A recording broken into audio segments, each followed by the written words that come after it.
You wake up to a silent morning. No noise, no voices, just stillness.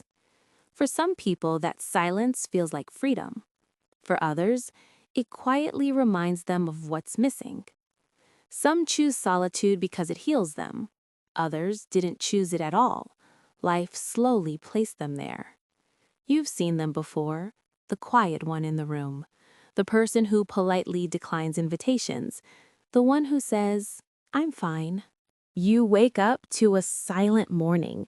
No noise, no voices, just stillness.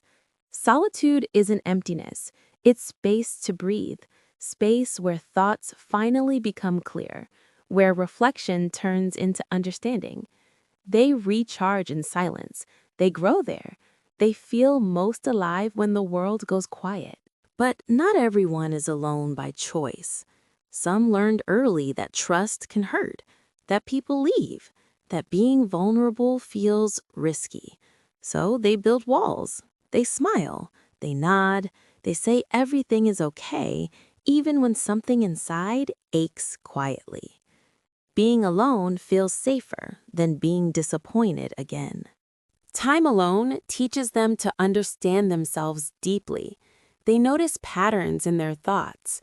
They sense emotional shifts in a room. They anticipate conflict before it begins. They regulate their emotions before others even speak.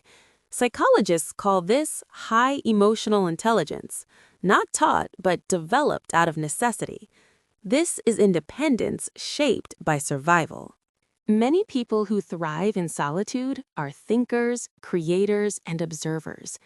Writers, artists, deep minds. They value meaningful conversations over small talk, depth over quantity, connection over noise. Solitude fuels their creativity and protects their inner world. But there is another side. Some are alone not because they want to be, but because life narrowed their circle. Few friends, surface-level relationships, families that don't fully understand them. They appear confident, independent, strong, but deep down, there's sometimes a quiet wish that someone would simply ask, "Are you really okay?" Solitude shapes strength, but it can also leave marks. Difficulty trusting, fear of emotional closeness, doing everything alone, hiding pain behind humor or competence. Psychology calls these patterns avoidant behaviors or hypervigilance, responses formed in environments that once felt unsafe. Being alone can teach deep self-love.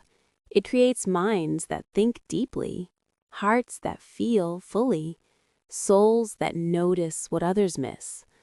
Yet some days, solitude feels like isolation, and creativity feels like loneliness.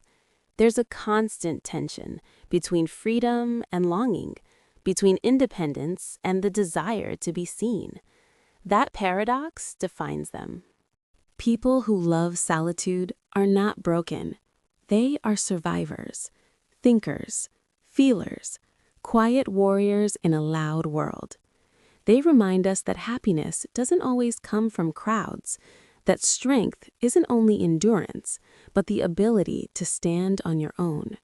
And maybe this speaks to you. Whether you chose solitude or life guided you here, being alone never defines your worth.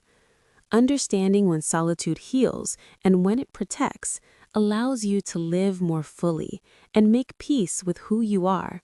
Because sometimes growing alone is how we learn to truly thrive.